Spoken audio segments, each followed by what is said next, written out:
Assalamualaikum warahmatullahi wabarakatuh.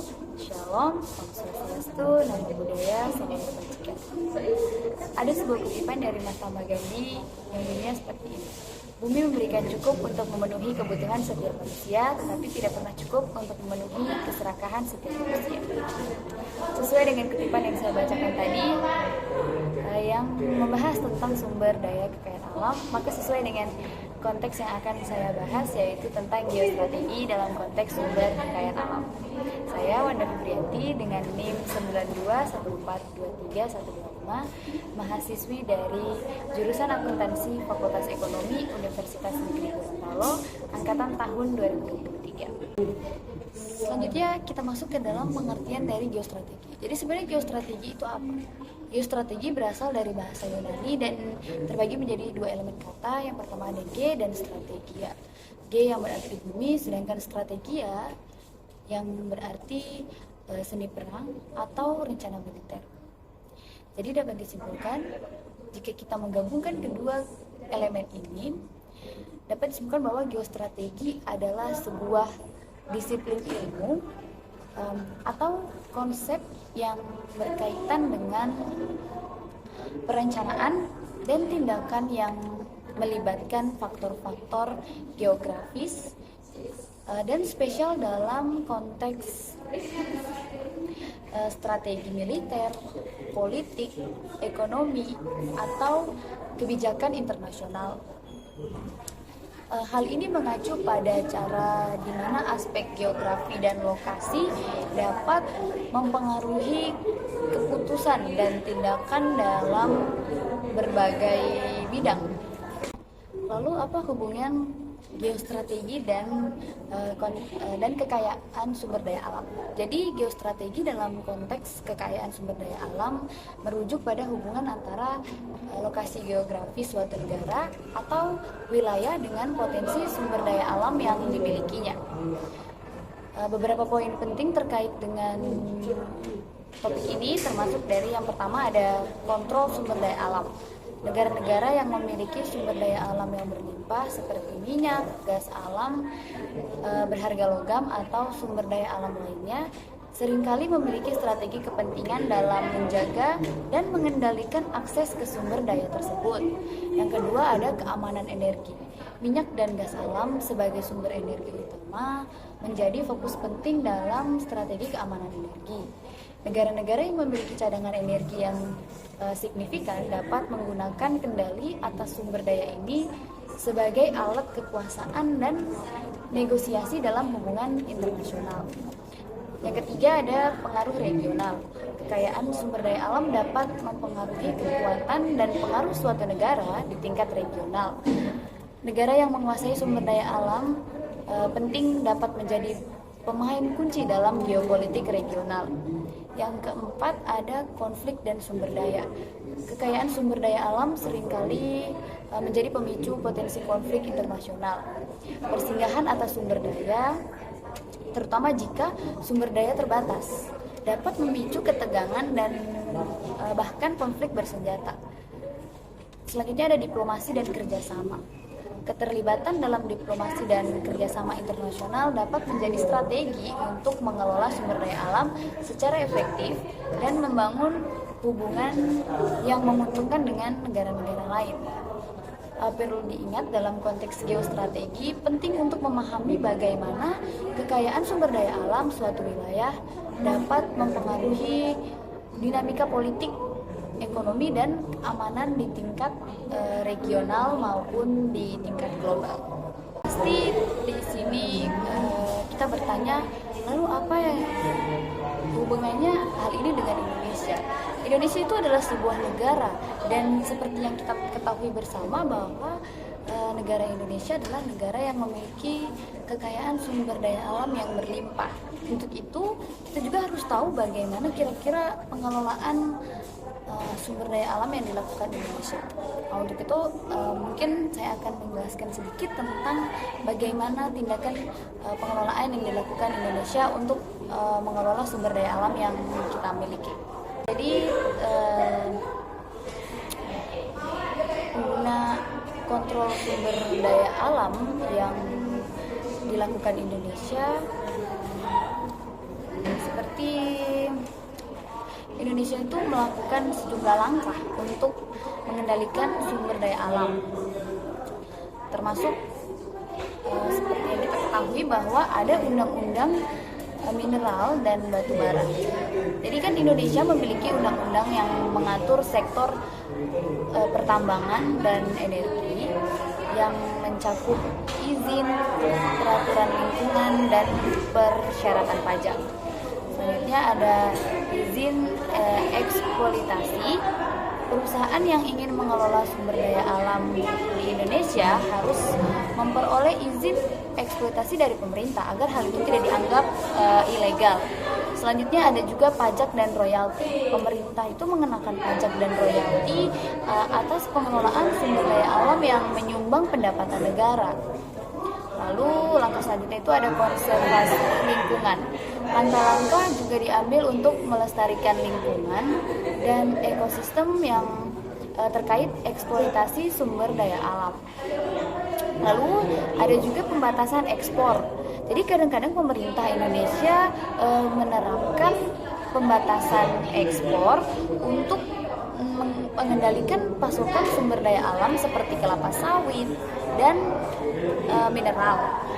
Lalu penegakan hukum. Nah, penegakan hukum digunakan untuk melindungi sumber daya alam dari segi eksploitasi ilegal atau berlebihan. Dan terakhir ada kerjasama internasional. Yang terakhir ada yang namanya kerjasama internasional. Jadi Indonesia juga berpartisipasi dalam kerjasama internasional untuk mengatasi isu-isu lingkungan dan keinginan sumber daya alam. Jadi bisa di-highlight bahwa upaya untuk mengendalikan sumber daya alam terus berkembang dan dapat berubah seiring waktu. Jadi dapat kita ketahui bersama bahwa pemerintah kita juga melakukan kontrol sumber daya alam yang mungkin saat ini cukup baik, dan juga hal itu terus berkembang, hal itu terus ditingkatkan terus menerus sehingga pengelolaan kita itu akan semakin maksimal. Jadi tidak menyebabkan kerugian dalam sumber daya alam ini. Jadi setelah kita tadi membahas soal bagaimana cara pemerintah mengelola sumber daya kekayaan alam yang ada di Indonesia, jadi dapat kita lihat bahwa hal ini pun bisa dikatakan sebagai suatu kelebihan di negara kita ini ya. Selanjutnya kita masuk ke analisa SWOT. Selanjutnya kita masuk ke analisis SWOT dari geostrategi sumber daya alam. Jadi geostrategi sumber daya alam dapat membantu dalam memahami faktor-faktor yang mempengaruhi pengelolaan sumber daya alam. Adapun beberapa contoh dari analisa SWOT untuk geostrategi sumber daya alam. Yang pertama kita bahas dulu dari segi kekuatan. Jadi kan kekayaan sumber daya alam di wilayah dengan kekayaan sumber daya alam yang melimpah memiliki keunggulan dalam perdagangan dan pemanfaatan. Jadi perdagangan dan pemanfaatan sumber daya alam di wilayah tersebut. Lalu ada kendali atas sumber daya alam. Jadi negara atau wilayah yang menguasai sumber daya alam yang mereka yang dapat memiliki kendali ekonomi dan politik yang kuat karena mereka memiliki sumber daya alam yang berlimpah. Jadi mereka bisa menjadi pusat perdagangan di suatu wilayah tersebut sehingga mereka memegang kendali dan politik yang kuat. Selanjutnya ada potensi keuntungan ekonomi. Seperti yang kita bahas tadi bahwa pengembangan sumber daya alam dapat memberikan sumber pendapatan dan peluang investasi karena di wilayah mereka itu kan memiliki banyak sumber kekayaan alam, sehingga mereka menjadi pusat dalam sistem perdagangan. Jadi mereka mendapatkan income yang lebih besar, mereka mendapatkan pendapatan yang lebih besar daripada wilayah-wilayah lain. Setelah kita membahas tentang kekuatan, tetapi juga ada kelemahan dari geostrategi dalam konteks sumber kekayaan alam. Contohnya seperti ketergantungan ekonomi. Jadi ketergantungan ekonomi itu maksudnya seperti apa sih? Jadi ketergantungan ekonomi itu adalah suatu ketergantungan pada sumber daya alam dapat membuat ekonomi rentan terhadap fluktuasi harga dan permintaan global. Lalu ada kelemahan yang lain, yaitu seperti dampak lingkungan. Jadi eksploitasi sumber daya alam dapat berdampak negatif pada lingkungan, menimbulkan masalah seperti kerusakan ekosistem dan polusi. Lalu ada risiko konflik. Seperti yang sudah dijelaskan pada awal tadi, bahwa sumber daya alam itu dapat menyebabkan ketegangan politik dan konflik dengan negara atau kelompok lain. Hal itu terjadi karena biasanya negara-negara ini akan berebut sumber daya kekayaan alam itu. Lalu salah satu kelemahan yang menjadi highlight adalah tercemarnya lingkungan dan polusi. Seperti yang dapat diketahui bahwa pengelolaan sumber daya alam yang tidak tepat dapat membuat lingkungan tersebut tercemar. Contohnya saat pembuatan pengelolaan sumber daya alam batubara, limbah dari pengelolaan itu bisa berdampak sangat negatif untuk masyarakat sekitar jika tidak dikelola dengan baik dan dengan bijak. Untuk itu mungkin ada beberapa solusi untuk masalah dari kelemahan dari geostrategi dalam konteks sumber daya kekayaan alam. Setelah kita membahas keunggulan dan kekuatan dan kelemahan dari materi yang kita angkat ini, apakah ada peluang di balik itu? Jadi perlu diketahui juga bahwa ada peluang di dalam konteks pengelolaan sumber daya alam ini. Contohnya seperti melakukan diversifikasi ekonomi, peluang untuk mengalihkan fokus ekonomi dari eksploitasi sumber daya alam ke sektor-sektor ekonomi lainnya. Lalu ada kolaborasi internasional. Jadi peluang untuk menjalin kemitraan dengan negara-negara lain dalam pengelolaan dan perdagangan sumber daya alam. Lalu selanjutnya ada peluang pemanfaatan teknologi. Jadi inovasi teknologi dapat memungkinkan eksploitasi sumber daya alam yang lebih berkelanjutan.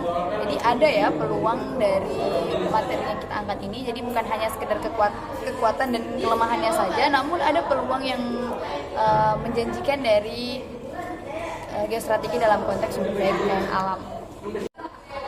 Namun adakah ancaman dari pengelolaan sumber daya kekayaan alam ini? Tentunya ada. Ada beberapa ancaman yang akan saya sampaikan, yaitu yang pertama ada perubahan harga pasar. Fluktuasi harga global dapat mempengaruhi pendapatan dan stabilitas perekonomian di suatu wilayah tersebut. Lalu ada perubahan iklim. Perubahan iklim dapat mempengaruhi ketersediaan sumber daya alam seperti udara dan energi. Lalu ada persaingan global. Jadi persaingan untuk mengontrol sumber daya alam dapat menyebabkan ketegangan antar negara.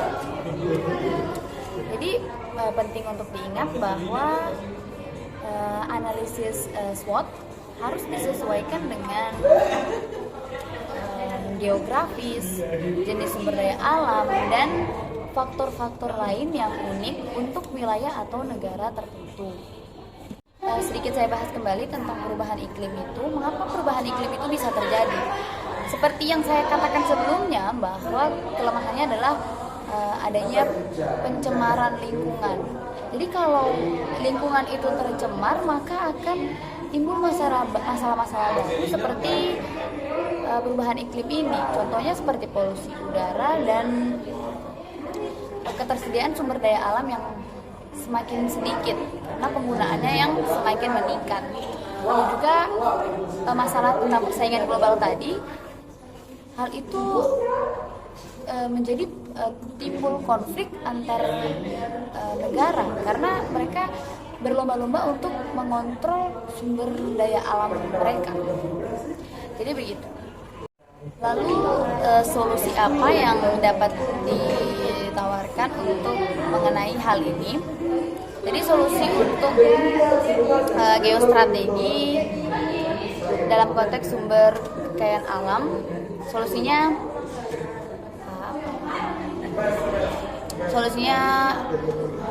geostrategi sumber daya alam mencakup pendekatan yang berkelanjutan dan diplomatis. Ada beberapa solusi yang mungkin dapat dipertimbangkan, seperti melakukan kerjasama internasional. Jadi negara-negara harus bekerja sama untuk mengelola dan membagi sumber daya alam yang terbatas. Karena kan sumber daya ini terbatas dan permintaannya setiap hari semakin meningkat. Untuk itu perjanjian internasional dan organisasi seperti PBB dapat membantu untuk mengatur hubungan antar negara ini agar tidak terjadi ketegangan antar negara. Lalu solusi selanjutnya ada pengembangan teknologi. Jadi seperti yang kita ketahui bahwa saat ini inovasi dalam teknologi dapat membantu meningkatkan efisiensi eksploitasi sumber daya alam dan mengurangi dampak lingkungan. Ini juga dapat mengurangi ketergantungan pada sumber daya yang terbatas. Jadi kita mengurangi ketergantungan kita untuk sumber daya alam yang terbatas ini untuk kelangsungan hidup ke depan. Lalu ada solusi selanjutnya, ada diversifikasi ekonomi. Jadi negara-negara yang sangat bergantung pada satu jenis sumber daya alam perlu diverifikasi ekonomi mereka untuk mengurangi kerentanannya terhadap fluktuasi harga dan pasokan. Lalu solusi selanjutnya ada transparansi dan tata kelola yang baik. Menerapkan tata kelola yang baik dalam sektor sumber daya alam termasuk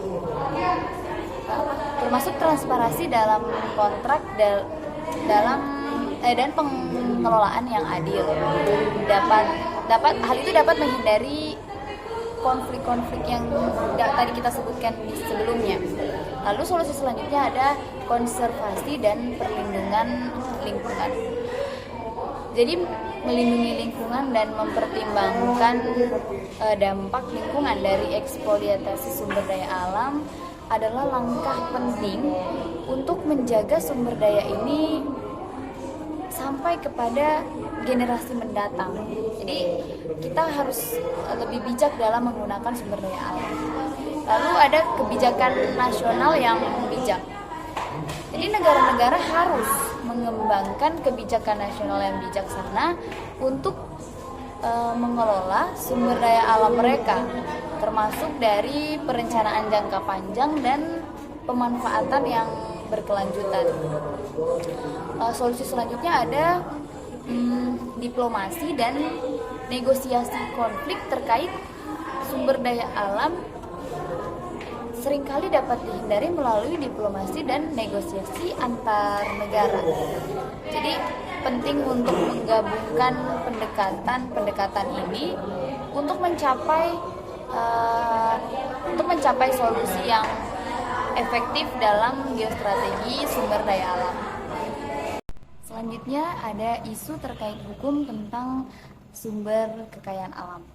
Jadi hukum tentang sumber kekayaan alam adalah topik yang bisa dibilang kompleks dan beragam di seluruh dunia.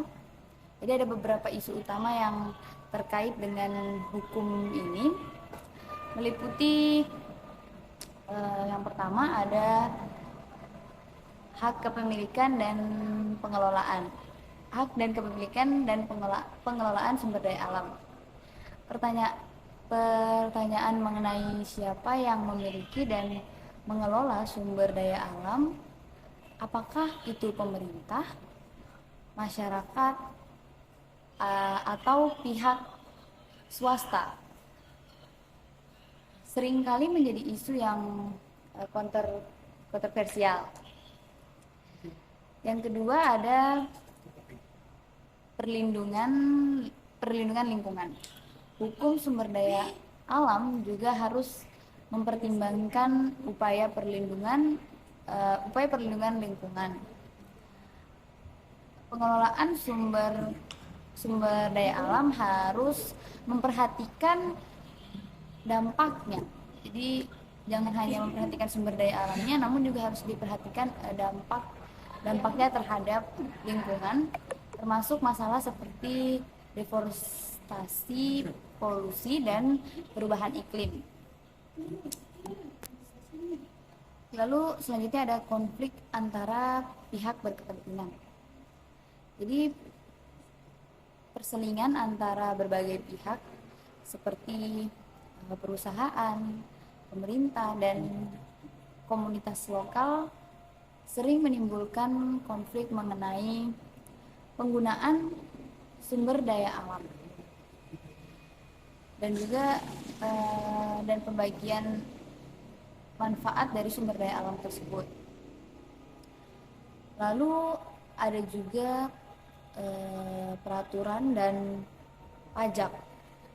Pemerintah biasanya mengatur penggunaan sumber daya alam dan mengenakan pajak atau royalti atas eksploitasi sumber daya tersebut. Lalu masalah terkait dengan tingkat regulasi dan besarnya pajak masih sering terjadi. Selanjutnya ada konservasi dan kekeringan. Menjaga sumber daya alam agar tetap berkelanjutan adalah isu utama. Hukum perlu menganjurkan praktik pengelolaan yang berkelanjutan untuk mencegah eksploitasi yang berlebihan.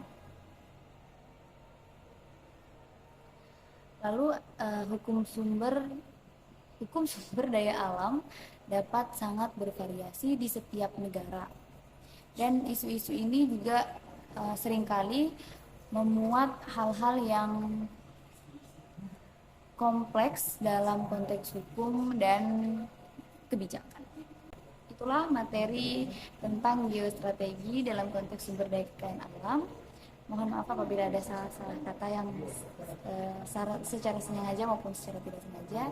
Saya Wanda Fitrianti, pamit undur diri. Wassalamualaikum warahmatullahi wabarakatuh.